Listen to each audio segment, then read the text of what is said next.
Let me introduce myself. My name is Jana Zdráhalová, and together with Jan Kurilla, we are here to present you the work of the whole team. I come from the Faculty of Architecture from Czech Technical University.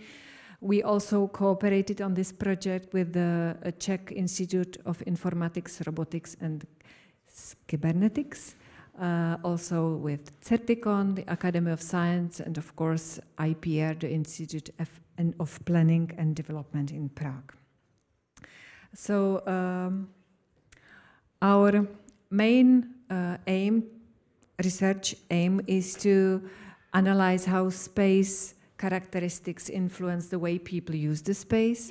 And in this specific situation, we wanted to see how activities in public space change after the redesign of this very public space.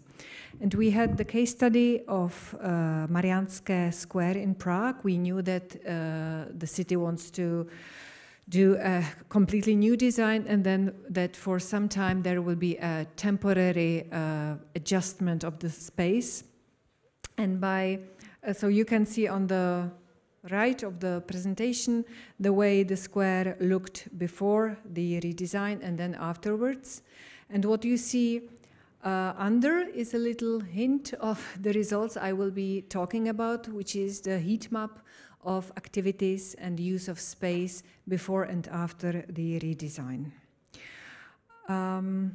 So the methodology we used, we took 5 cameras, we monitored the place, we placed the cameras on Clementinum, which is the building on the left. You can see them there. I'm not sure I can point. These are the dots from which the lines spread out, the yellow, green and blue. And we also placed 1 camera on the Klamgalas Palace, which is the building on the south, and 1 on the north, which is the library. And we monitored the place. On the left you can see what you can actually see through the cameras. And on this little photograph on the right, you can see how the cameras caught the people who were moving, usually walking, sometimes cycling in the space. Now, we collected the data for a week, 7 days in September 2019. That was before the redesign. And then we made the data collection once more after the redesign in October 2019.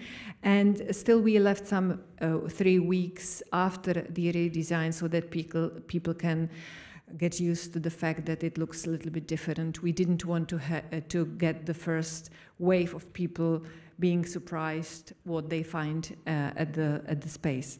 And we had the whole film actually, and here we are just showing the individual print screens or snapshots of one specific day. This is specifically Saturday.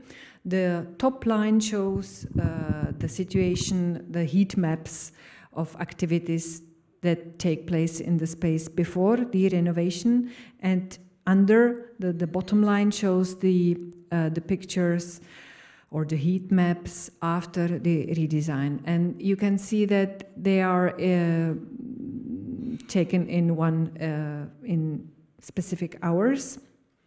And we have the whole data set for the whole seven days.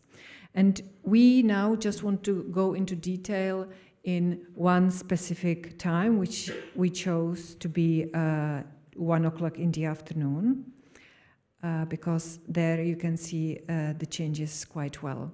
So we, just to give you a very brief description, what you can see from the whole is that the movement on the left, that's before the redesign, was organized in linear patterns. If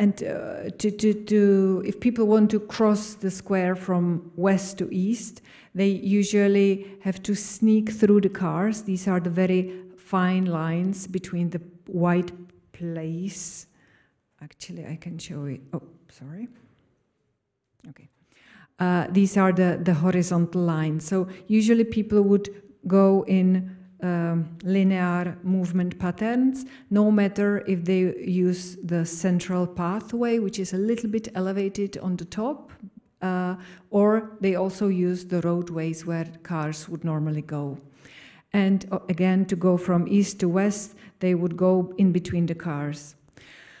On the contrary, what you can see on the place after the redesign is that overall the activities in the place increased massively. So the darker the color, the more the people spent time there and used the space. And of course, you can also see very clearly the new emerging diagonal pattern of the movement, but we will go into each area separately. But this is just the very first impression that you can get from the heat maps. We, to analyze in more details the impact of the redesign of the space on the activities that take place there, we cut the space into 5 areas. And these, and I want to highlight this, is not according to the spatial characteristics, but according to the movement patterns that emerged. We named them A, B, C, D, E. And on the left, again, you can see that the cars could be moving in almost all the place, but after the redesign, the cars were allowed only in the north part, the area A, and then they were mostly moved away from the square. Okay. A is the space, the pavement and the road just in front of the National Library. It's basically occupied by people moving from west to east and vice versa. What you can also see after the redesign, that this movement pattern stayed, but it was very much intensive. And also, and I will talk about this again, people from the library started to use the center part of the square much more. So you can suddenly see the movement between the building and the center part of the square. What I also need to add here is that except from the cars being moved out from the square, there were added new chairs on the north and south part of the center area. And also in the middle there was inserted a table, large like mensa, where people can stand or sit around. And also what was newly inserted are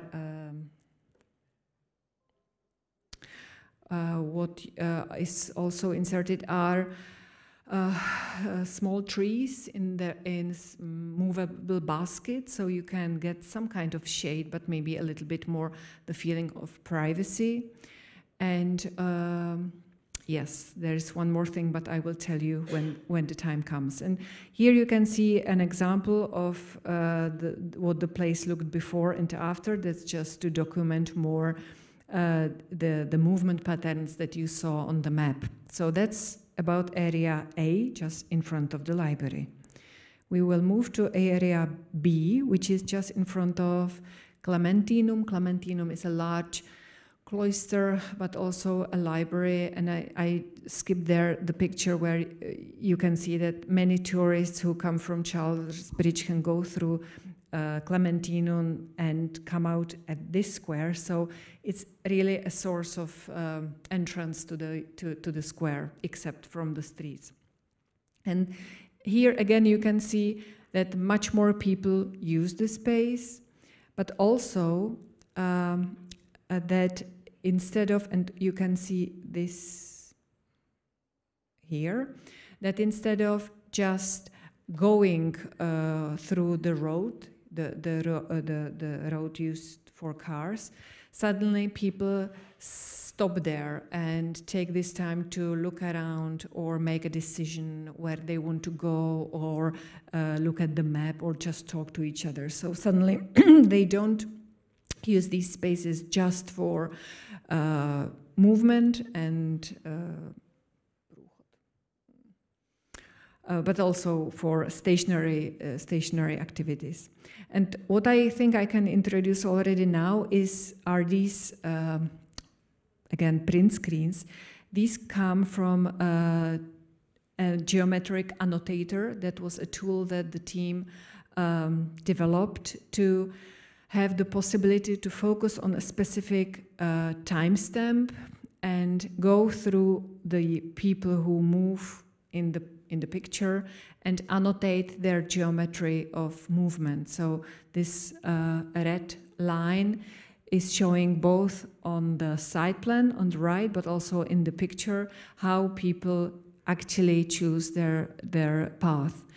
From this, you can, of course, calculate not only the distance, but also the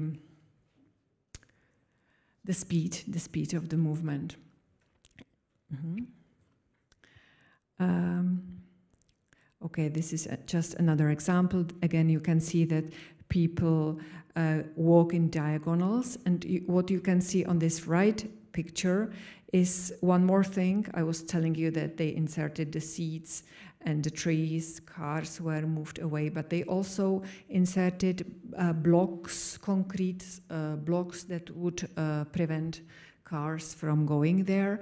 And then we can see that people came out with a completely new activity that was not planned when the redesign was realized, and that is people started to use these blocks to take a rest and sit on them, or sometimes put their bags on them, you know, and again, taking a rest or talking to a friend. So there are also new activities that emerged after the redesign. This is the area C, the one quite important. It was before used for this north-south movement, but again, when after the redesign, it was first used much more. In the center area where the seats were put, the activities even more increased, both movement activities but also stationary activities. And here I want to highlight again that the relationship between the library and this part of the public space increased, and you can see people using the public space in front of the library much more, not just for walking through the space. What is also quite important, can I somehow put it back? Let's see, okay. The very dominant pattern, the linear north-south pattern before the redesign, changed to these diagonals, but what you also could see is that very often people came out from the Clementinum, from the building on the left, then they walked straight, that was not the case before, and then they stopped at the point when they came to the big table, to this mensa. And from there, they either went left or right. So in a way, the fact that there were no cars parked, and they obviously had a feeling of safety, caused the fact that they enjoyed walking straight and making the decision a little bit after, compared to the previous situation when there were cars and they didn't have this feeling of security. You can see here how people used to go in between the cars, and then how they really use the space much more evenly. This part, the part D, is the area in front of the municipal government.